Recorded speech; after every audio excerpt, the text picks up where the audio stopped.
வணக்கம் விவசாய சொந்தங்களே! திருவாரூர் மாவட்டம் திருத்துறைப்பூண்டி நகரிலே தேசிய நெல் திருவிழா நடைபெற்றது சமீபத்தில்.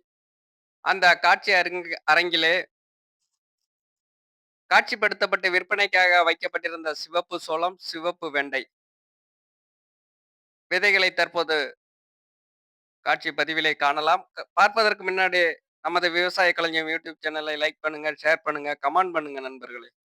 தற்போது காணப்படுகின்றது சிவப்பு வெண்டை. அதன் நெற்றுகளையும் காணலாம் நண்பர்களே.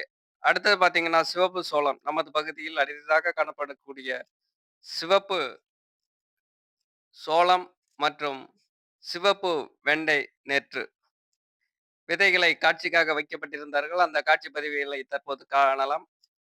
நமது விவசாய களஞ்சியம் யூடியூப் சேனலை லைக் பண்ணுங்க, ஷேர் பண்ணுங்க, சப்ஸ்கிரைப் செய்து வைத்துக் கொள்ளுங்கள். அப்பதான் நம்ம போடக்கூடிய ஒவ்வொரு வீடியோ பதிவானது உங்களை வந்தடையும் நண்பர்களே. தற்போது பார்க்கக்கூடிய காட்சி பதிவானது சிவப்பு சோளம் நண்பர்களே. நாமும் வாங்கி வந்திருந்தோம். நமது பகுதியிலே அரிதாக காணப்படக்கூடிய சிவப்பு சோளம் நண்பர்களே. நன்றி விவசாய சொந்தங்களே.